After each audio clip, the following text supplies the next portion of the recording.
to EC 5509. I had to look at that to remember.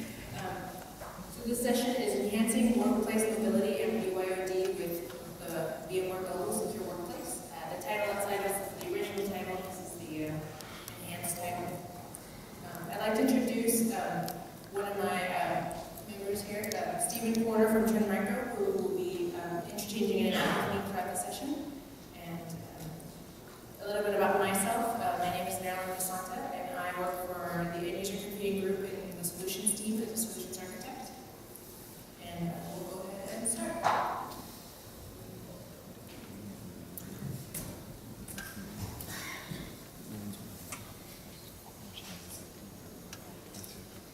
Perfect. So what is the secure mobile workspace? I'm sure you guys have heard maybe from last year some of the EUC solutions. This one is kind of the update to the mobile secure desktop, or now the mobile secure workspace. And that will kind of hint at what we've added in a few components. We're going to quickly cover all these topics here and go ahead and bring in the solution for you.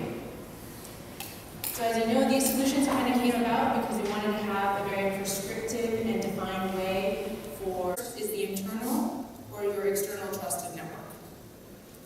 So in order to determine where the connections are coming in from the end user, we have our layer 7 load balancer. And these fit in with multiple different partners. We'll talk about that a little bit later. Right. Now the load balancer determines where the incoming connections are directed. And it knows where to route these connections to the appropriate places. Remember, you want to set up a global namespace for these. So the first place that the load balancer will hit will be the security server, which will then route to your internal connection managers. We have our common infrastructure pieces, such as the AD, SSO if you'd like, your certificate authority if you have that set up, radius. We want a file and print server which handles all of our bin apps and persona data. Backup is also a portion of the solution if you'd like to have it set up. And here we kind of fit the common vSphere portions such as vCenter, vCNS, or now NSX. vCops for monitoring, AV, which lends itself greatly to Trend Micro. And in this solution that we're adding is Trend Mobile Security, and we'll talk about how that fits in to enhance some of the security for our devices. And of course, Horizon Workspace. This is a new piece of validation that we've done from last year to this year. And just to wrap it up, the load balancer pointing to the gateway B. Right? And then of course at the bottom we have our different desktops. As I said, this solution lends itself to different users and workloads, so that will depend on how you want to set this up for your infrastructure. Right?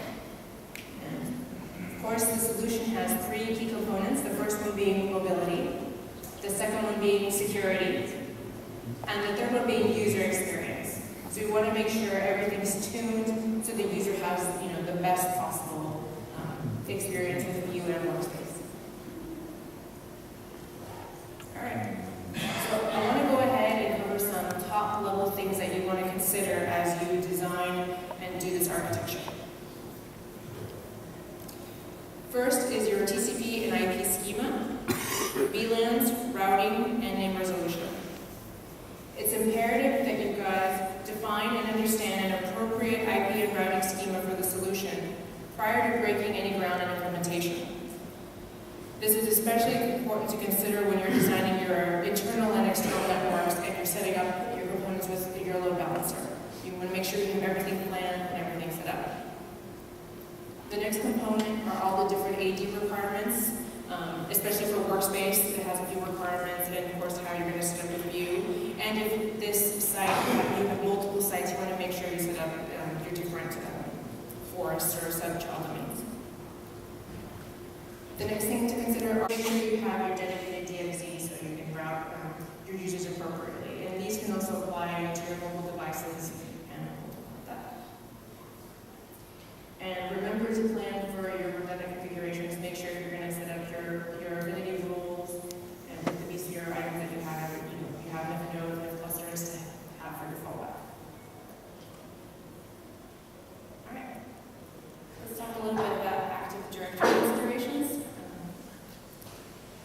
sure that your AD directory structure should be evaluated before you implement our products. You want to make sure that there could be security requirements, as I mentioned, that may have you to have either a trusted child domain or not. You want to make, do you have enough resources? Do you have redundant AD DCs for your different sites? And lastly, you want to make sure that you think about your public key infrastructure, especially if you're going to deploy Microsoft Enterprise CA. This is, I think, one of the biggest places. Certificates are always a pain point, especially with vCenter and vSphere. You want to make sure that you have everything kind of ready, so that when you get to view, you have your certificates ready, and you get to workplace, your certificates all ready to go.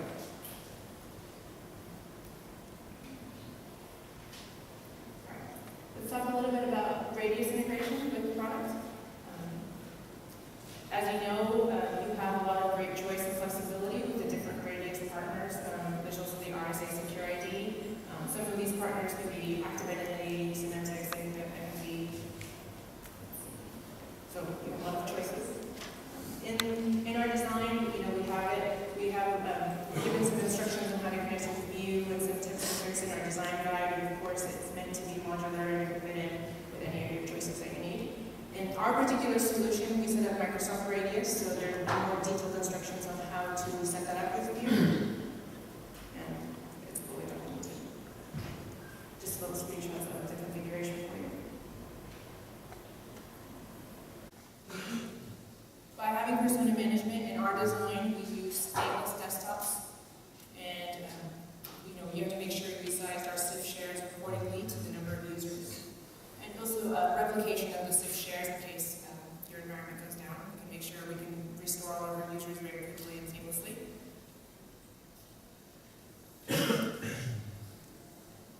You want to make sure you test out your profile and tune your balance folder redirection so the data goes to the right places. And then there's also ThinApps. If you're going to implement ThinApps, this usually will be on the same file print server, or it could be on a different file print server, but you want to make sure that you set up a proper application cache. If you're using Active, cache to, so all this gets preloaded into the desktop so the user has a better user experience. And which I might want to talk about is they will touch upon later, to make sure that if you're going to have your desktops scan with AVs, which is the endpoint, make sure to size that and not to properly size that also with the eye. And actually, that's a good story. So, as part of my role as one of the solutions architects, we also have some demo environments, and we implemented our virtual distributed systems, and we were using a hosting provider that we don't get to control, and we didn't do properly. It is not eliminated, so you will have to take that into account on a per host basis. Endpoint APIs is one of the key elements that we focus on. But in talking about supporting an end user environment, it's all about the dynamic nature of them. So whilst the endpoint API gives us potentially higher density, by taking that security task out of the individual VMs and running our virtual clients onto the side, we can drive better end user experience, we can drive better utilization, so we can get more servers, more VDI sessions onto a particular platform. If it's not in lockstep with vCenter and able to understand when a machine starts, stops, moves, then some of that efficiency is lost. So in our implementation, we worked with VMware on developing the endpoint APIs. Not only are we taking advantage of the virtual clients, but we're also linking in with vCenter so that we can make management of your end-user computing environment much easier. So as a VDI session starts, we're able to secure it very efficiently and very quickly. So the virtual appliance is always up to date, and it's always got the current pattern files. So one of the important things about looking at end-user computing, the workspace, and the View deployments is to think about transforming the way that you actually deliver security. If you take the traditional approach where you put security inside the individual VMs or inside the servers, then potentially you're going to be inhibiting yourself. So in this model, we're able to support not only the antivirus piece, which is normally the entry states, but we're also able to extend it and provide other capabilities. So things like file integrity allows us to guarantee the VM that we're using for this VDI session or for this particular server hasn't been changed in any way. We're able to support things like virtual patching so that we can eliminate some of the challenges that you might have around Patch Tuesday every month from Microsoft, or the Adobe pop-ups and the other Java pop-ups that you get in a desktop environment or you get in a server environment. So the key things that we've managed to do and we've built into the mobile secure reference architecture with the EUC team, and now we're extending in the mobile reference architecture, is to drive efficiencies on the density side, to enable less resource to be consumed by a particular task, which gives a better user experience. But from your perspective as people operating this environment, it's about the manageability and the fact that we can address the security challenges. So with that, I'd like to hand back over to Marilyn, who's going to talk about more of the workspace capabilities.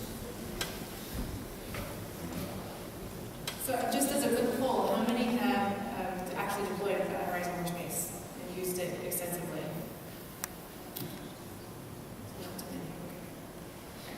Okay. Is everyone familiar with all the capabilities of Workspace? Either way, I'll go through. So as you know, Workspace is our real entry point to the end-user computing experience. From Workspace, you can have one location where you can get access to everything. Get access to your data, access to your apps, and access to your virtual desktops.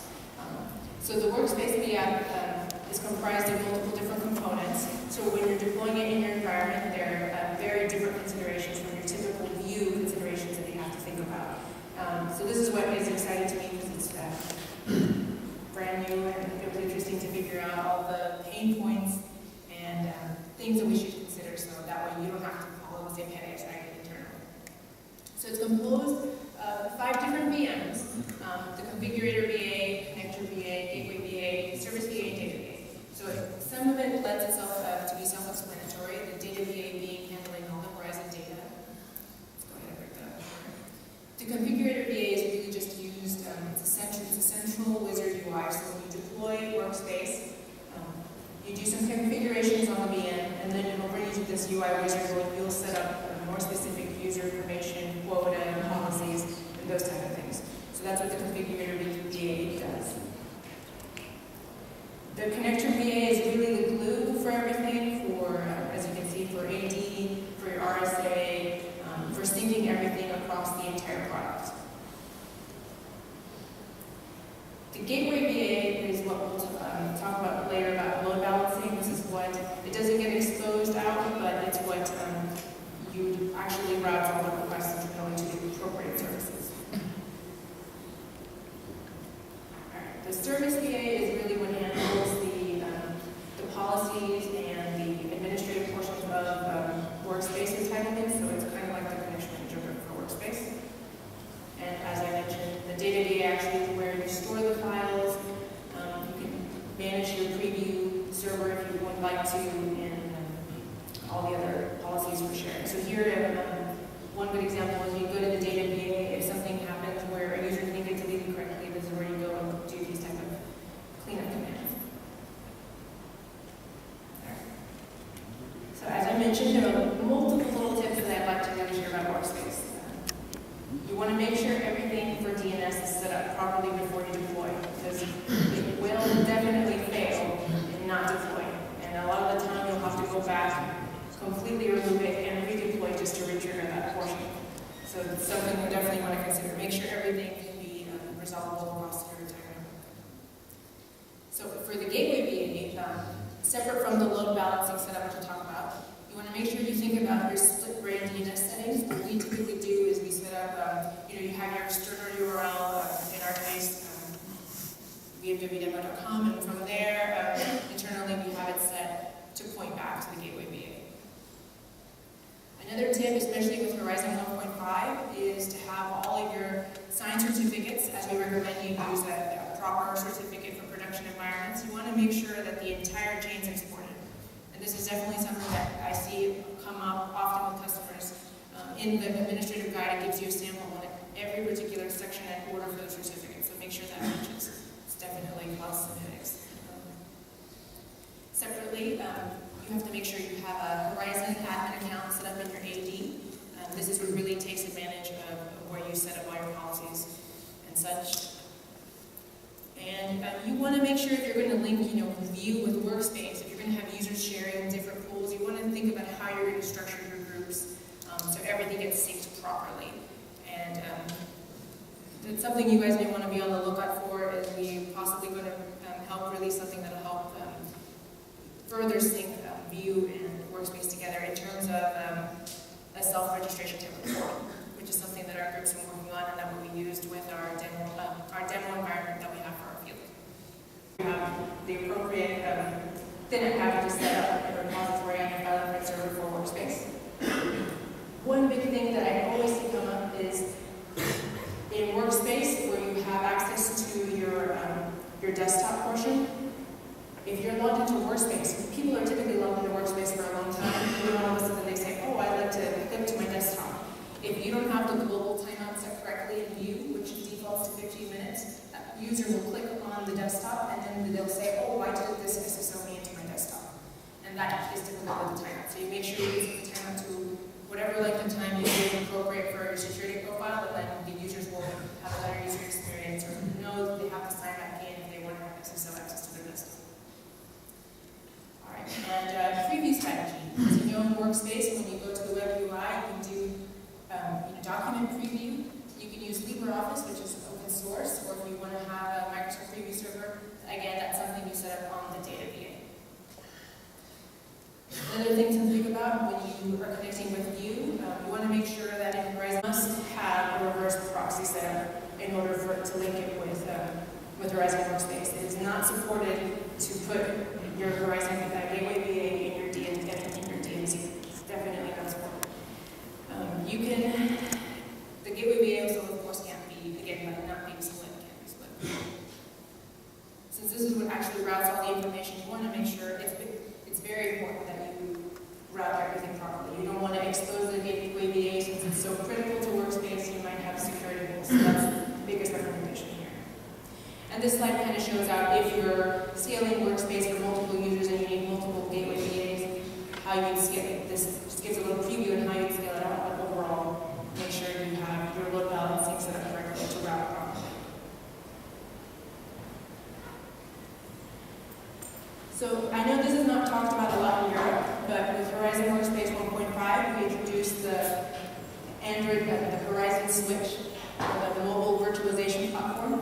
The reason I'm touching upon it here today is just because it's a very interesting way that VMware is doing this with Android. As you know, certain devices are now enabled and they're VMware ready. And if you have this component enabled in Workspace, you can then enroll these type of phones, Android phones, into your environment. And you can have two separate Android environments, your personal and your virtual corporate. And from there, you can push out the applications for Android exactly as they are, and you can make sure everything is separate on the device. It is, an actual virtualized Android experience. With this, we support the latest version of Android, which is Jelly Bean 4.2. Everything on the phone is a native experience.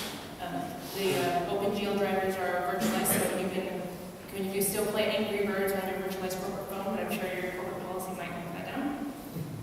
We have an enhanced Horizon mail app that this is both available for the virtual phone and for your Android phone for your end users, which you guys should take a look at. That's on the Play Store. And the whole reason I'm bringing this up is here. Sorry, before I jump to that, I'll say how it works. I actually recently just got one of these phones for myself, which is really fun to play with. I'm actually maybe one of the only people in my team who actually still uses an Android phone. Everyone else loves their iPhone. I've always been an Android girl. So the way it works is that I go out and buy myself a device that happens to be VMware ready. I know that my company has Horizon Workspace Mobile enabled. So what I would do is that I'd go to the Play Store and download the Horizon VMware Switch app. And this app actually is very smart, or your phone's very smart. It only shows you the app if your phone's ready to actually be capable.